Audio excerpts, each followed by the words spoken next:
Hello everyone, welcome to Chalk and Talk. Today we are going to discuss a chapter from CBSE Class 10 which is titled as From the Diary of Anne Frank. From the Diary of Anne Frank is basically an excerpt from an actual diary, है ना। इस diary को लिखा था Anne Frank नाम की एक Jewish लड़की ने, जो जर्मनी में जिसका जन्म हुआ था and then later on her family shifted to Amsterdam. अब देखो वर्ल्ड वॉर टू का जो एरा है 1939 और 1945 के बीच का जो टाइम है ना। उस समय राइज ऑफ नाजिज्म के बारे में आप लोगों ने पढ़ा होगा हिस्ट्री में कि कैसे जीवित लोगों को परसिक्यूट किया जा रहा था। तो यहाँ पर इस स्टोरी का historical background world war two है, आपको ये ध्यान में रखना है, और राइज ऑफ नाजिज्म, ये दो चीज। Now who was Anne Frank? Anneliese Mary Anne Frank, born in the year 1929 and died in 1945, German born Jewish girl. देखो, जर्मन बोर्न जेविस गर्ल 19, मतलब ये जो एरा है इसके इसके लाइफ स्पैन को देखो, 1929 टू 45, है ना। इस समय जर्मनी में जितने भी जेविस पॉपुलेशन थे वहां के, वो भाग रहे थे ना, जर्मनी को धीरे धीरे छोड़ करके भाग रहे थे। द रीजन वाज वहां पे राइज ऑफ नाजिज्म की वजह से, जैसे जैसे नाजीज्म की जो आइडियोलॉजी है वो जर्मनी में फैल रही थी, हिटलर की जो आइडियोलॉजी है जर्मनी में फैल रही थी, तो जेविस लोगों को परसिक्यूट किया जा रहा था, उनको पकड़ पकड़ के डाल दिया जाता था कंसेंट्रेशन कैंप में। कंसेंट्रेशन कैंप में क्या होता था, एक छोटे से एरिया में बहुत सारे लोगों को एक साथ रखा जाता था, उनको बहुत ही अनहाइजेनिक कंडीशन में रखा जाता था, बहुत ही लेबोरियस काम कराया जाता था। तो basically it was form of torture इसमें, और बहुत ही ब्रूटली किसी को भी कभी भी शूट कर दिया जाता था। उनके लिए गैस चैम्बर्स बनाया गया था। होलोकॉस्ट के बारे में आप लोगों ने पढ़ा होगा। तो हिस्ट्री पे हम लोग बहुत ज्यादा नहीं जाएंगे, बस ये बैकग्राउंड समझ लो कि जो जेविस लोग थे वो जर्मनी को छोड़ करके बाकी के सेफ प्लेसेस में चले जा रहे थे, जो उनको लगता था कि वहां पे उनकी लाइफ सिक्योर होगी, है ना। तो एन फ्रैंक कौन है? Anne Frank was also a German born Jewish girl. देखो, girl who wrote while in hiding with a family and four friends in Amsterdam, है ना। इसके फादर जो है वो 1933 में एम्स्टर्डम शिफ्ट कर जाते हैं ना। 1933 is the year when rise of Nazism was taking place. यहाँ से नाजिज्म, नाजी पार्टी जो है वो पावर में आ रही थी during the German occupation of Netherland. तो ये नीदरलैंड शिफ्ट हो जाते हैं, है ना। एम्स्टर्डम, एम्स्टर्डम कहाँ है? नीदरलैंड में। ये दूसरे कंट्री में शिफ्ट होते हैं, लेकिन sadly during the world war two Germany की जो फोर्सेस है ना, Nazi forces, they took over Amsterdam as well. वो उन्होंने नीदरलैंड पे भी कैप्चर कर लिया, उस पोर्शन पे कैप्चर कर लिया, और इस वजह से वो वहां पर भी जो जीविस लोग थे, जो उनको पकड़ के फिर से वही कंसंट्रेशन कैंप, होलोकॉस्ट, टॉर्चर करना, ये सब सारी चीजें शुरू हो गई। Her family had moved to Amsterdam after the Nazis gained power in Germany, but were trapped, है ना। देखो, जर्मनी में से वो लोग भाग के गए थे अपनी जान को बचाने के लिए, है ना। एक नए कंट्री में शिफ्ट हो जाते हैं जहाँ पे नाजीज नहीं है, तो अपने लाइफ को पीसफुली जी पाएंगे। लेकिन क्या होता है, वहां पर भी नाजीज पहुंच गए, उन्होंने उस जगह को भी कैप्चर कर लिया। 2 years in hiding, 2 साल छिपे रहने के बाद द ग्रुप वॉज बिट्रेड, है ना। इसके फैमिली के बारे में इंफॉर्मेशन कि यहाँ पर एक जेविस फैमिली छिपी हुई है, लो प्रोफाइल रह करके ये लोग यहाँ पर रह रहे हैं, इस बारे में इंफॉर्मेशन बता दिया गया। The group was betrayed and transported to concentration camp, है ना। As I told you, concentration camp में क्या होता था, छोटे छोटे एरिया में बहुत सारे लोगों को रखा जाता था, बहुत सारे जेविस लोगों को रखा जाता था। उनके पास जो भी पैसा वगैरह होता था, सब कुछ गवर्नमेंट, जो नाजी गवर्नमेंट थी, वो सब कुछ एनेक्स कर लेती थी, सब कुछ छीन लेती थी, उनके प्रॉपर्टीज को छीन लिया जाता था, और उसे एकदम से हेल्पलेस लोगों की तरह कंसंट्रेशन कैंप में एज रेफ्यूजीज रखा जाता था, और अलग अलग तरीके से उन्हें मारा जाता था, है ना। When an died of typhus, है ना, जहां पर एन फ्रैंक की डेथ हो जाती है due to typhus in Bergen Belsen, with days of her sister, है ना, with in days of her sister Margaret Frank. देखो, कुछ दिन पहले उसकी सिस्टर जो थी, 16 ईयर ओल्ड मार्गरेट फ्रैंक, उसकी डेथ होती है। उसके कुछ दिनों बाद एन फ्रैंक की भी डेथ हो गई टाइफस से। Her father Otto. तो इस कंसंट्रेशन कैंप से सिर्फ एक ही इंसान सर्वाइवर की तरफ निकलता है, हु वाज ओटो फ्रैंक, है ना। उसका नाम क्या है? ओटो। वो एन फ्रैंक के फादर है। जब वर्ल्ड वॉर टू खत्म होता है, he goes back to Amsterdam and finds his daughter's diary, है ना। एम्स्टर्डम में वापस जाते हैं जहां पर ये लोग छिपे हुए थे, और उसे वहां पर अपने बेटी की लिखी हुई एक डायरी मिलती है, और उस डायरी को ये पब्लिश करवाते हैं इन the form of a book.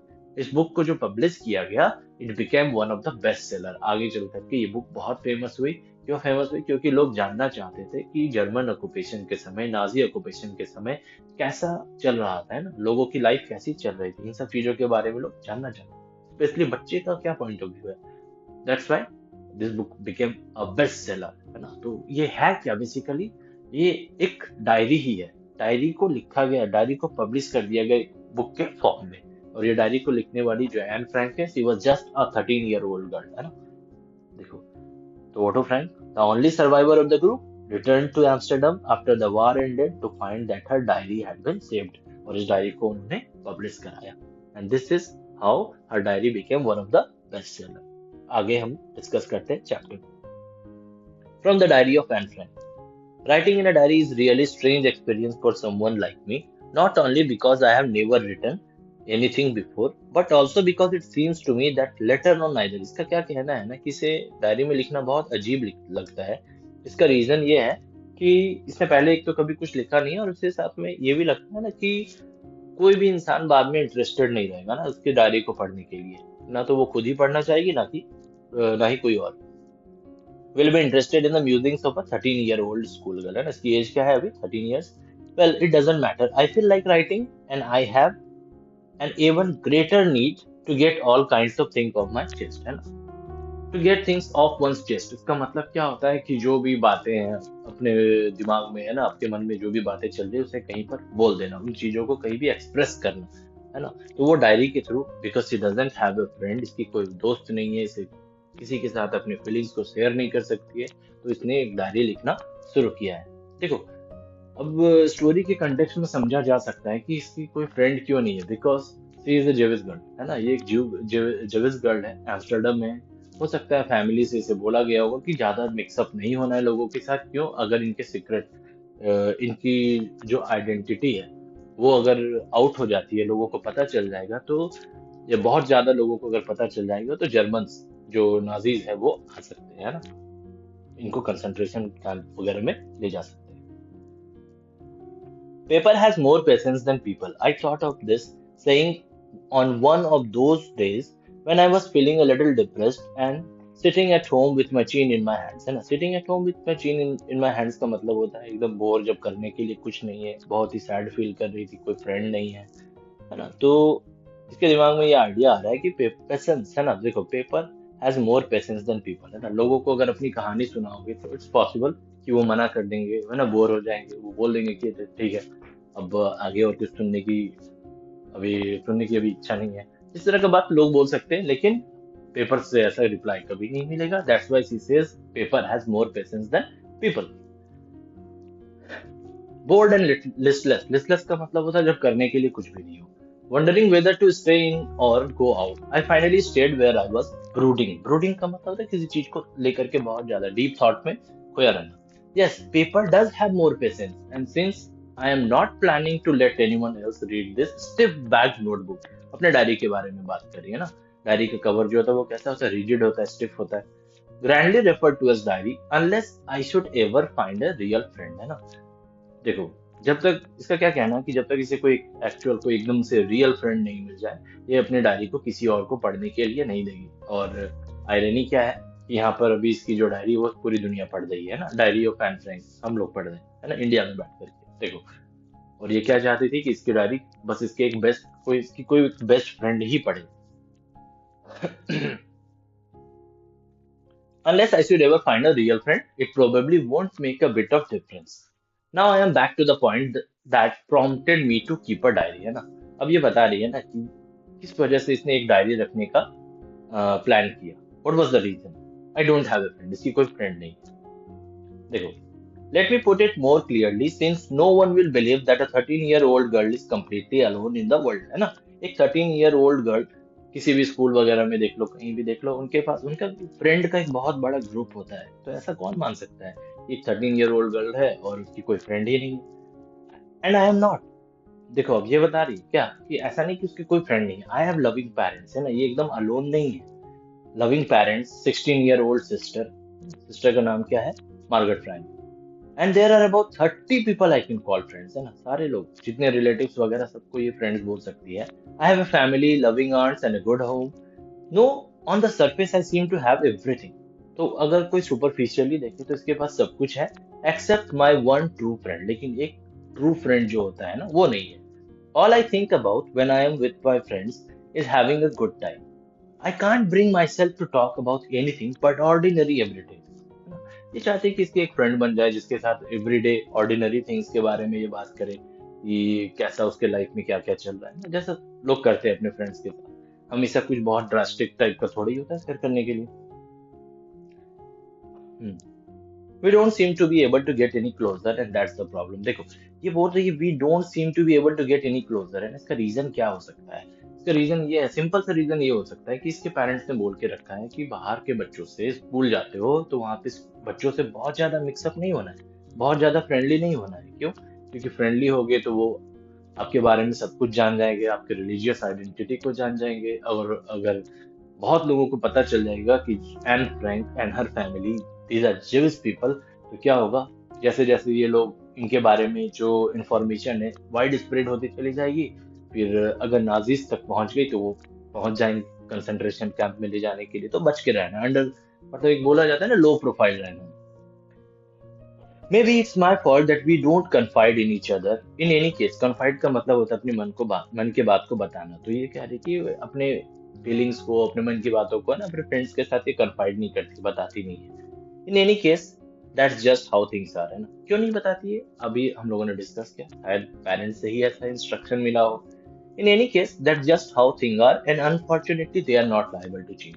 अभी कुछ भी बदलने वाला नहीं है, ऐसा ही है और ऐसा ही आगे चलने वाला है ना। This is why I have started the diary. और इसका सॉल्यूशन उसने क्या निकाला? देखो, अल्टीमेटली कहीं ना कहीं अपनी फीलिंग्स को एक्सप्रेस तो करना ही है। और जैसा कि अभी एम फ्रैंक ने बताया ही है, paper has more patience than people, है ना। एक पेपर में, है ना, पेपर में लोगों से ज्यादा पेशेंस होता है। तो she is going to follow this. देखो, टू टू इनहेंस, इनहेंस का मतलब होता है बेटर करना। To enhance the image of this long awaited friend in my imagination, I don't want to jot down the facts. Jot down का मतलब होता है फटाफट चीजों को लिखना, है ना, नोट करना। Jot down the facts in this diary the way most people would do, but I want the diary to be my friend, है ना। अपने डायरी को ही ये फ्रेंड बना रही है, उसने डायरी को एक नाम भी दे दिया, kitty. Since no one would understand a word of my stories to Kitty if I were to plunge writing, है ना। इसका कहना है कि अगर वो डायरेक्टली अपने स्टोरी में डाइव कर दे, बताने लगे अपने बारे में सब कुछ, तो किसी को कुछ समझ आएगा नहीं। तो वो थोड़ा सा अपने बैकग्राउंड के बारे में बता रही है ना, अपने फैमिली के हिस्ट्री के बारे में, इन सब चीजों के बारे में। A brief sketch of my life much as I dislike doing so. ये भी बता रही कि इसे अपने फैमिली और अपने लाइफ के स्केच, लाइफ के बारे में ज्यादा कुछ बताना, डिस्कस करना पसंद नहीं है, बट ये इंपॉर्टेंट है डायरी राइटिंग के लिए। My father, the most adorable father I have ever seen, did not marry my mother। तो बेसिकली ये बता रही कि उसके फादर, एन फ्रैंक के father Otto Frank, married her mother when he was 36, है ना। 36 साल की एज में उसने एन फ्रैंक की मम्मी से शादी किया था, एंड शी वाज 25, है ना। My sister Margaret was born in Frankfurt Germany. इनका जन्म कहाँ पर हुआ? देखो, Frankfurt in Germany in the year 1926। 1926 यहाँ पे इस स्टोरी में ना, या फिर इस डायरी में, डायरी एंट्री में ईयर्स बहुत इंपॉर्टेंट है। 1926, I was born on 12 June 1929 and Frank was born in 1925 29। I lived in Frankfurt until I was 4। 4 साल की एज तक ये फ्रैंकफर्ट में है। My father immigrated to Holland. उसके बाद 1929 में इसके फादर इमिग्रेट कर जाते हैं हॉलैंड। क्यों इमिग्रेट कर गए? 1929 सॉरी 1933 में ऐसा क्या हो रहा था कि इसके फादर इमिग्रेट कर गए? 1933 इज द ईयर जब राइज ऑफ नाजिज्म, है ना, नाजिज्म जो है ना वो पावरफुल होने लगा था जर्मनी में। जैसे ही हिटलर का पावर बढ़ता चला जा रहा था, ज्यूज वहां से धीरे धीरे भाग रहे थे, छोड़ करके जा रहे थे। क्यों? क्योंकि उनको एक सिक्योर एनवायरनमेंट चाहिए था अपने लिए, अपने फैमिली के लिए। My mother Edith Hollander Frank went with him to Holland in September, है ना। तो पहले फादर गए, वो वहां पे शायद जॉब वगैरह कुछ ढूंढने के लिए गए होंगे। उनके पीछे उसकी मम्मी भी चली गई। Edith Hollander Frank went with him to Holland in September while Margaret and I were sent to Aachen to stay with our grandmother। Aachen is a place, है ना। Aachen में अपने ग्रैंडमदर के साथ रहने के लिए भेज दिया गया था इन दोनों को, दोनों बहनों को, है ना। What was the reason?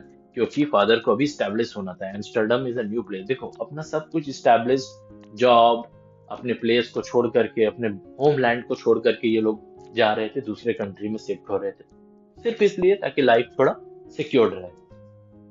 Margaret went to Holland in December and I followed in February. Finally पूरी फैमिली यूनाइट हो गई है ना, मार्गरेट इन दिसंबर और Anne Frank in February.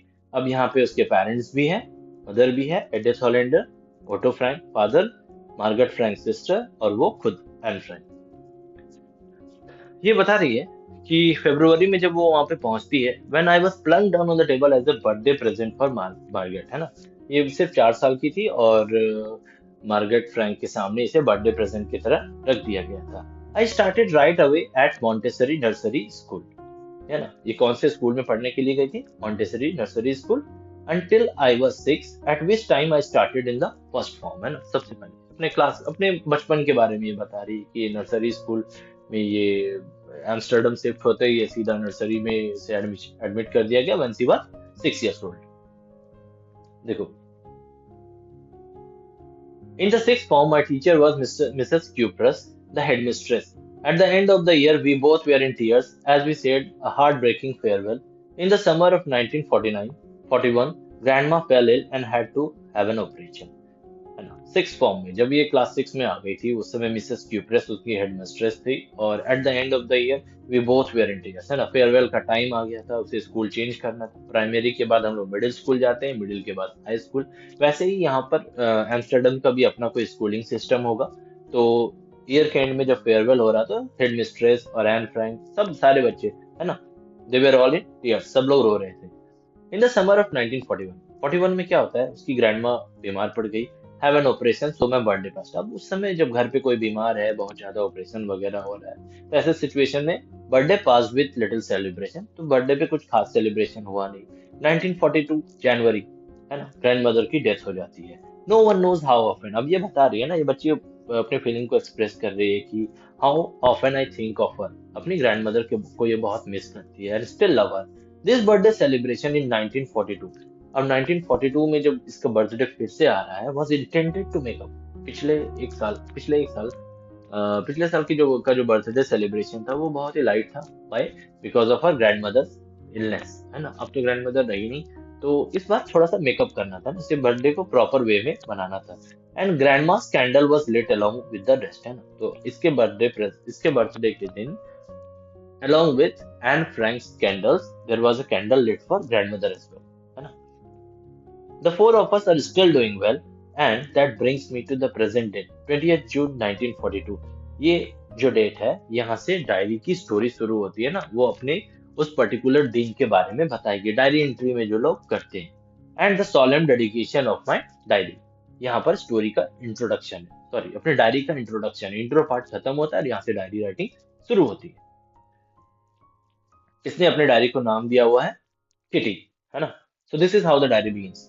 Dearest Kitty, our entire class is quaking in its boots.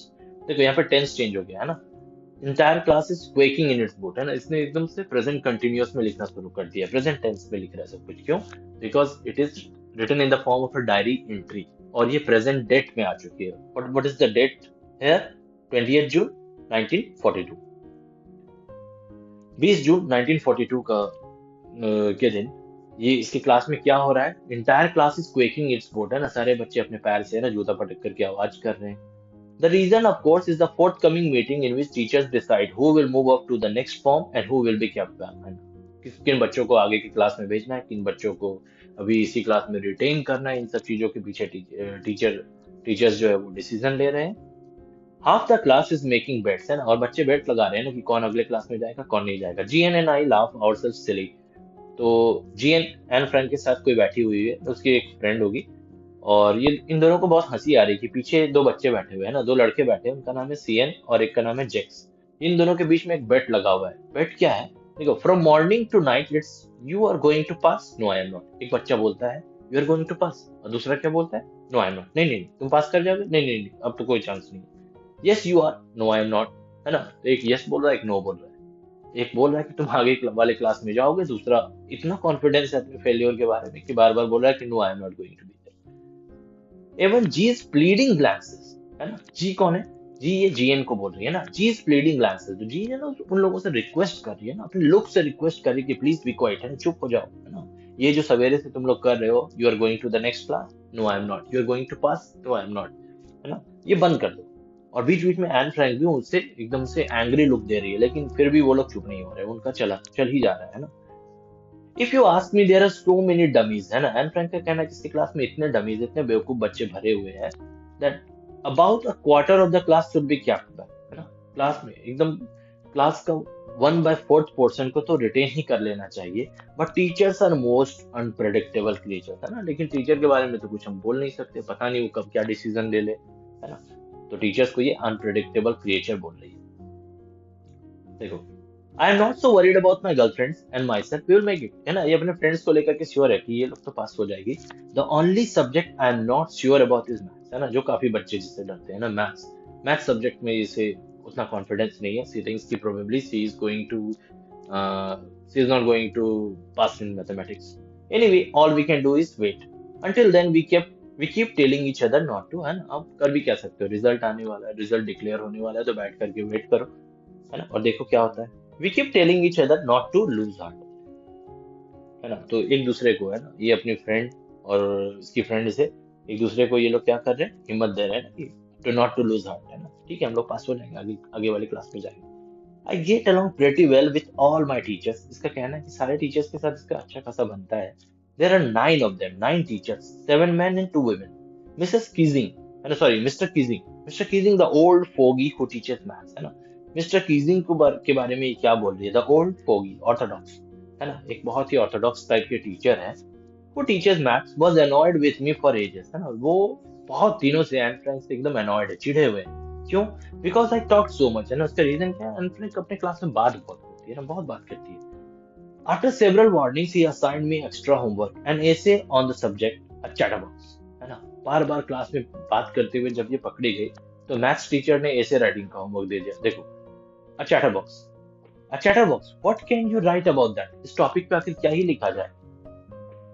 I would worry about that letter, I decided, I jotted down, है ना। तो इसने जो टॉपिक, जो होमवर्क इसे दिया गया था, असाइनमेंट दिया गया था, इस टॉपिक को अपने नोटबुक में लिख लिया, tucked it in my bag and tried to keep quiet, है ना, और अपने बैग में रख करके चुप हो गई कि, है ना, कि ठीक है, I will write an essay on chatter box, लेकिन घर पे जाकर के सोचना उसके बारे में। देखो, that evening after I had finished the rest of my homework, the note about the essay caught my eye, है ना। होमवर्क कर लेने के बाद उसे याद आया ना कि मैथ्स टीचर मिस्टर कीजिंग ने होमवर्क दिया है। What is the homework? To write an essay on chatterbox. I began thinking about the subject while chewing the tip of my fountain pen. Anyone could ramble on and leave big spaces, है ना, बच्चे ये करते हैं। जब उनको answer मालूम नहीं होता है तो वो क्या करते हैं कि बड़े बड़े लेटर्स को का साइज जो है वो फॉन्ट का साइज बड़ा कर देते हैं और वर्ड्स के बीच में स्पेस छोड़ देते हैं ताकि आंसर दिखने में बड़ा लगे between the words. But the trick was to come up with convincing argument, है ना, लेकिन ये फालतू की चीजों को नहीं लिखना चाहती थी, ये चाहते थे मिस्टर कीजिंग को, जो जिन्होंने ये असाइनमेंट दिया, उनको कुछ ऑथेंटिक लिख करके दिया जाए, कुछ सब्सटेंशियल लिख के दिया जाए। हाँ, see I have my reasons to be a chatterbox, मैं इतना बात क्यों करती हूँ, उसका मेरे पास रीजन है। To prove the necessity of talking, है ना, कि बात करना जरूरी है। I thought and suddenly I had an idea, है ना। तो इसने काफी सोच समझ करके एक आइडिया इसके दिमाग में आता है। I wrote 3 pages mister Keesing had assignment, है ना। तो इसने 3 पेज लिखा जैसा उसे असाइनमेंट मिला था, एंड वाज सेटिस्फाइड, और मिस्टर कीजिंग सेटिस्फाइड थे कि हाँ ठीक है। I argued that talking is a, sorry, pages Mr. King, हाँ, no, she herself was satisfied, है ना, ये अपने राइटिंग से खुद ही सेटिस्फाइड थी। जो मिस्टर कीजिंग ने टास्क दिया था कि 3 पेज में असाइनमेंट लिख के लाना है, she was happy what she wrote। उसने क्या आर्ग्यूमेंट लिखा था, देखो, that talking is a student's trait, है ना, ये बच्चों का एक ट्रेट है, फीचर है, कैरेक्टरिस्टिक है, that I would do my best to keep it in control, है ना, ये उसे कंट्रोल में रखने का अपने एंड से बहुत कोशिश करेगी, बट, है ना, I would never be able to cure myself, है ना, लेकिन इस चीज को ये एकदम से क्योर कभी नहीं कर पाएगी। उसका रीजन क्या है? Since my mother talks as much as I did, तो ये एक तरह से अपने मम्मी को ब्लेम कर रही है ना, कि because my mother use to be very talkative, तो क्या हुआ है, I have inherited this trait, I have inherited this characteristic from my mother. मेरी माँ से ये हैबिट मैंने इनहेरिट कर लिया है ना, जो हिंदी में बोलते हैं ना, वंशानुगत, वंशानुगत, है ना, इनहेरिटेड, ये अपने मम्मी से मुझे क्या मिला है, जीन्स में मिल गया, तो I am not going to change. If I did if not more, है ना, and that's not much you can do about inherited traits, है ना। इनहेरिटेड ट्रेट्स क्या होता है, जैसे बायो वगैरह में आपने पढ़ा होगा, है ना। पेरेंट्स का हाइट अगर अच्छा है तो बच्चे का हाइट भी अच्छा हो जाता है। पेरेंट्स के आई का कलर ब्राउन है तो बच्चे का भी ब्राउन हो सकता है। तो फेशियल फीचर्स पेरेंट्स और बच्चों का मैच करता है, ये सब इनहेरिटेंस में होता है। टॉकिंग, टॉकिंग ये है ना, ये पर्सनल हैबिट है, इसका इनहेरिटेंस से कोई लेना देना नहीं है। But she read it in ऐसे, है ना, इसने अपने ऐसे में अपने अंडरस्टैंडिंग के अकॉर्डिंग लिख दिया। Mister गिडिंग Keesing had a good laugh at my arguments, है ना, इसके आर्ग्यूमेंट्स को पढ़ के मिस्टर गीजिंग को बड़ा हंसी आया। But when I proceeded to talk, तो वो देखो उस बात को उन्होंने इसके आर्ग्यूमेंट्स को एक्सेप्ट कर लिया, ठीक है। बट जब वो पढ़ा रहे थे, I proceeded to talk my way through the next lesson, पर अगले ही क्लास में जब वो पढ़ा रहे थे वो फिर बात करते हुए पकड़ी गई। He assigned me a second essay. This time it was supposed to be an incorrigible chatterbox. Incorrigible का मतलब होता है one who can not be corrected. Incorrigible का मतलब हो गया one who can not be corrected, जिसे सही नहीं किया जा सकता। ऐसे ऐसे चीजों को हम बोलते हैं इनकॉरिजिबल। तो इस बार की टॉपिक, पहला टॉपिक क्या था, chatterbox. Second topic an incorrigible chatterbox. देखो, I handed it in and mister Keesing had nothing to complain about for 2 whole lesson. इसने उस टॉपिक पे भी एक ऐसे लिखा और अगले 2 लेसन तक उनके पास कुछ भी कंप्लेन नहीं आया। वाई? क्योंकि अब ये अगले 2 लेसन तक एकदम चुपचाप क्लास में बैठी हुई थी। What the reason? इसके पीछे रीजन क्या था? उसे डर होगा ना, एन फ्रैंक को अब डर होगा कि कहीं ये फिर से एक और ऐसे नहीं देते। However during the third lesson, लेकिन अपने बात करने की आदत से तो ये परेशान थी। तो थर्ड लेसन में क्या होता है, he had finally had enough and Frank as punishment for talking in class, है ना, फिर से ये बात करते हुए पकड़ी गई। और अब मिस्टर कीजिंग से रहा नहीं गया, उन्होंने तीसरा टास्क दे दिया। What is the third task? Right an essay title quack quack quack said mistress chatterbox, है ना, ये टॉपिक। देखो, तो मिस्टर कीजिंग जो है ना, चैटर बॉक्स वाले टॉपिक के अलावा कुछ सोच ही नहीं पा रहे। पहला टॉपिक क्या है, चैटर बॉक्स। दूसरा टॉपिक क्या है, इनकॉरिजिबल चैटर बॉक्स। तीसरा क्या है, quack quack quack said mistress chatter box. The class road, है ना, पूरे की पूरे क्लास को हंसी आ गई इस बात पे। I had to laugh too, अब इसे खुद भी हंसी आ रही है। Though I had nearly exhausted my ingenuity on the topic, है ना, एक ही टॉपिक पे अगर बार बार ऐसे लिखोगे, कुछ भी लिखते रहोगे, तो आखिर कितना लिख पाओगे। एक टाइम ऐसा आएगा जब पूरी की पूरी जो इंजेन्युइटी है ना, जो उस टॉपिक से रिलेटेड जितना भी आपका एक्सपर्टीज है, सब खत्म हो जाएगा। एन फ्रैंक के साथ भी यही हुआ था। It was time to come up with something else, something original. अब कुछ नया लाना था मिस्टर कीजिंग के लिए।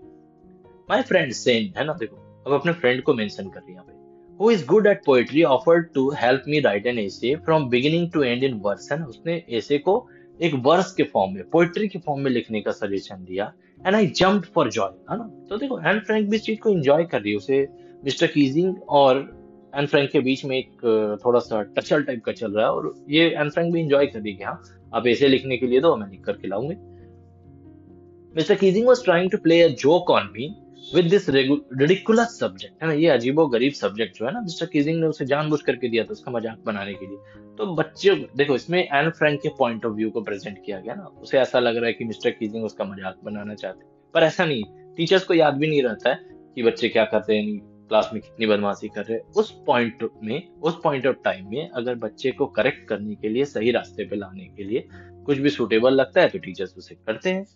But I had made, I had to, sorry, I would make sure, ये I would है ना, but I would make sure the joke was on him, है ना। अब इसका क्या कहना है कि mister Keesing was trying to make a joke on him, है ना, वो उसका मजाक बनाने की कोशिश कर रहे हैं, लेकिन वो ऐसा कुछ लिख करके लाएगी कि मजाक किसका बन जाएगा, मिस्टर कीजिंग का ही। ये अपने टीचर से एक तरह से compete कर रही है यहाँ पर। देखो,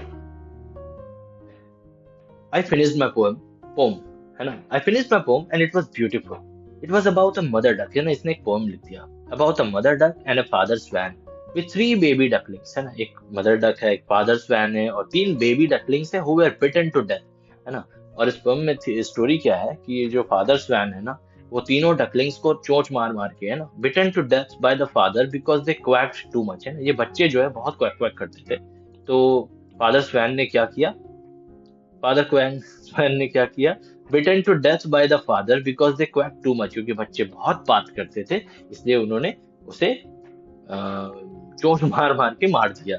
देखो यहाँ पर इस पोम के थ्रू वो बेसिकली क्या बता रही है, एन फ्रैंक खुद को कंपेयर कर रही है डकलिंग से, मिस्टर कीजिंग हो गए यहाँ पे फादर स्वैन, वो बच्चों को बात करना पसंद नहीं करते तो उसे पनिशमेंट कर रहे हैं।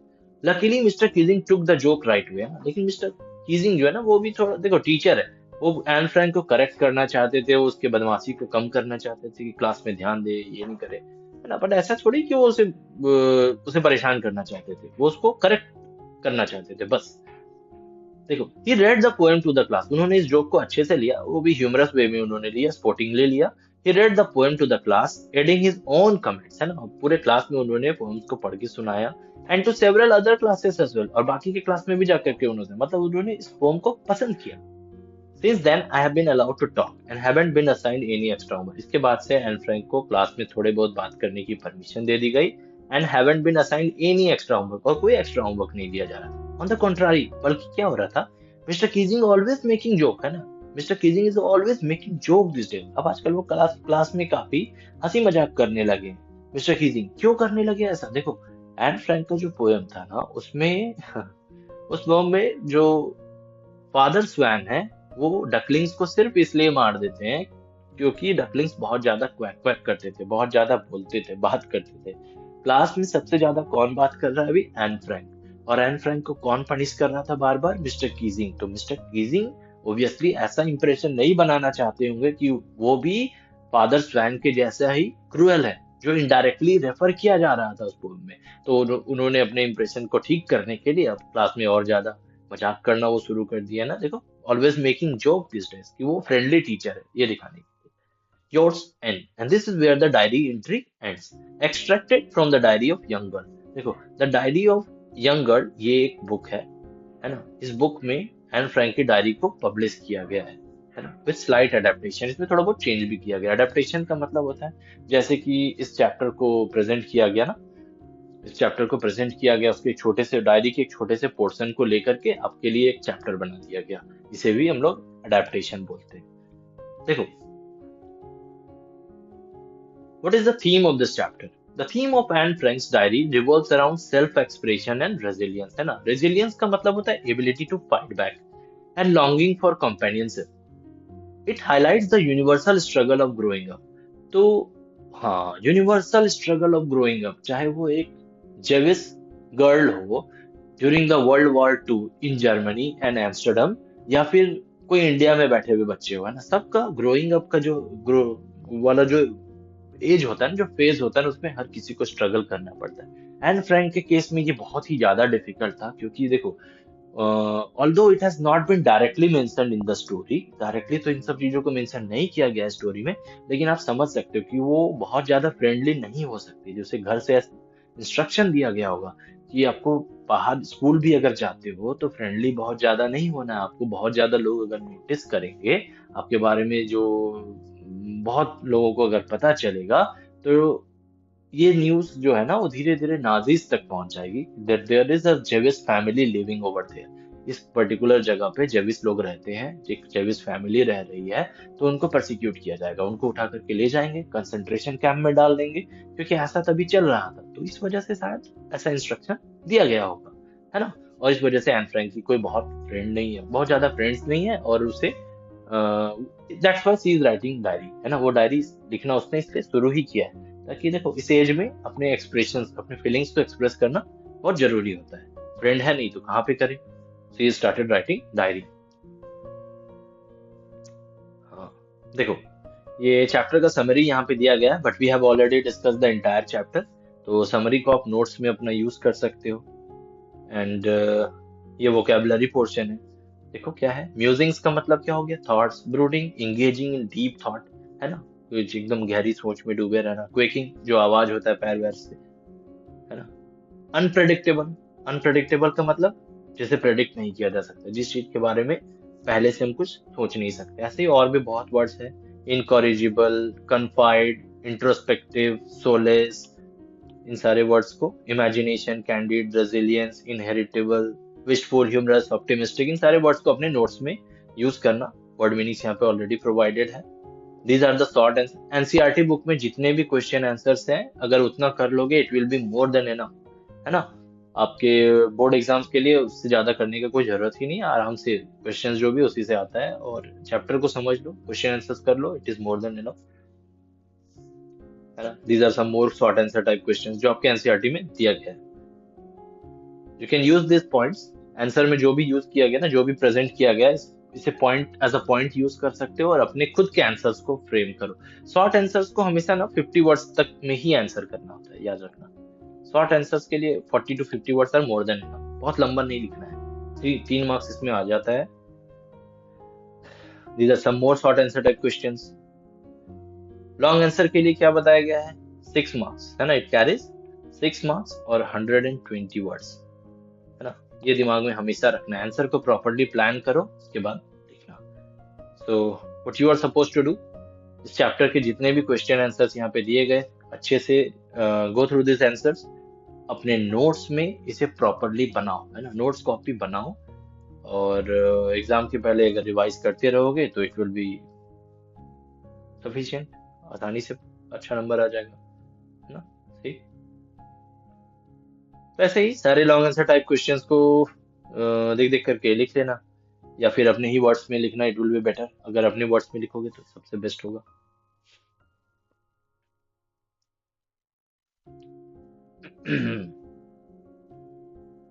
And says teachers are most unpredictable. Is Mr. Keesing unpredictable? How? है ना. मिस्टर कीजिंग क्या अनप्रेडिक्टेबल है? उसे वो ओल्ड फोगी बोल रही है, अनप्रेडिक्टेबल बोल रहे हैं. बिल्कुल अनप्रेडिक्टेबल है. देखो, जब मिस्टर कीजिंग को ना एक ऐसे कैरेक्टर की तरह दिखाया गया, who is very Orthodox, who is very strict one, लेकिन वो जोक जब उनके खुद के ऊपर जोक किया गया ना, तो ही टुक इट स्पोर्टिंगली, है ना. वो उस चीज पे गुस्सा नहीं होते, but at the same time वो एंड को करेक्ट करने का के लिए जो भी करना है वो भी वो कर रहे हैं, है ना. तो इससे ये भी पता चलता है कि he is actually a very good teacher. देखो, he is unpredictable. Initially he appears to be a strict teacher. शुरू में तो ऐसा लग रहा है कि वो स्ट्रिक्ट है. Annoyed by Anne's constant chatter and assigning her essays as punishment. However, surprises both Anne, है ना. लेकिन जब एन अपने एसे में इनडायरेक्टली मिस्टर कीजिंग को ही वो पॉइंट आउट कर रही है ना, उस तरह की बातें वो बता रही है उनके बारे में, उसे फादर्स फैन से कंपेयर कर दे रही है, फिर भी इसके बावजूद वो उसे स्पोर्टिंगली लेते, उसे जोक की तरह ही लेते हैं ना. वो बहुत सीरियस नहीं हो जाते कि हाउ कुड यू से समथिंग सच, और एकदम से उसे पनिश करने लगे. ऐसा बिल्कुल नहीं है ना. तो देखना, his transformation from a disciplinarian to someone who enjoys and sweet demonstrates his unpredictability. तो वो अपने बच्चे के जो स्टूडेंट है उसकी क्रिटिसिज्म को भी स्पोर्टिंगली ले रहे हैं, उस पे वो काम करते हैं. तभी तो वो क्लास में बाद में और भी ज्यादा फ्रेंडली हो गए ना, थोड़ा हंसी मजाक करने लगे स्ट्रिक्ट टीचर से. उसमें एक ट्रांसफॉर्मेशन आता है. देखो, ये लॉन्ग आंसर टाइप क्वेश्चंस में इसमें 2-3 क्वेश्चन पार्ट वाइज दिया गया था, and it has been answered that way. यहाँ पे 2 क्वेश्चन है, जैसे कि this statements tell you about Anne Frank as a person. यहाँ 2 स्टेटमेंट दिया गया और पूछा जा रहा है कि स्टेटमेंट से एन फ्रैंक के बारे में क्या समझ में आता है. तो this is what you are suppose to write. यहाँ पे कितने स्टेटमेंट्स दिए हुए हैं? 1 2 3 4 5, है ना. 5 statements have been given, and according to this statements you have to make an assessment on Anne Frank, है ना. एन फ्रैंक के बारे में बताना है. देखो, जैसे ये स्टेटमेंट है, anyone could ramble on and live big spaces, है ना. कि कोई भी कुछ भी फालतू की चीजों को लिख देगा, बड़े बड़े लेटर्स में लिख देगा, वर्ड्स के बीच में स्पेस लिख करके एक बड़ा आंसर, मतलब पेज को भरा जा सकता है. लेकिन एन फ्रैंक का कहना है the trick was to come up with something convincing arguments, है ना. कुछ ना कुछ कन्विंसिंग लिखना, फालतू की चीजें नहीं लिखनी है. To prove the necessity of talking. This showcases, ये एन फ्रैंक के बारे में क्या बताता है? दिस शोकेसेस, ये एन फ्रैंक के इंटेलिजेंस के बारे में बता रहा है ना, क्रिएटिविटी के बारे में बता रहा है, उसके डिटर्मिनेशन के बारे में बता रहा है. Determination to approach challenges thoughtfully, है ना. जो भी चैलेंज उसके सामने, वो हार नहीं मानने वाली है. टीचर ने उसे पनिश किया है कि you are a chatter box, तो वो उसमें लिखने जा रही है ना, it's important to be chatter box, है ना. मुझे बात करना जरूरी है. अब देखो, आर्ग्यूमेंट फ्लॉड है, सही है, गलत है, उससे कोई फर्क नहीं पड़ता. ये उसके बिहेवियर के बारे में ना, कि एन फ्रैंक कैसी बच्ची है ना. देख लेना. तो इस चैप्टर के नोट्स को अच्छे से बनाना. Go through the chapter. हम लोगों ने word by word, text, line by line पूरे चैप्टर को अभी डिस्कस किया है, तो it will be easily understood. एक बार अच्छे से देख लेना. So this is all about the chapter from the diary of Anne Frank. और in the next video will be discussing a new topic, a new chapter. And if you are student of CBSE, ICSE, NCERT, तो इस channel को subscribe करो। आपके topic से related contents यहाँ पर आपको मिलते रहेंगे time to time. Thank you everyone.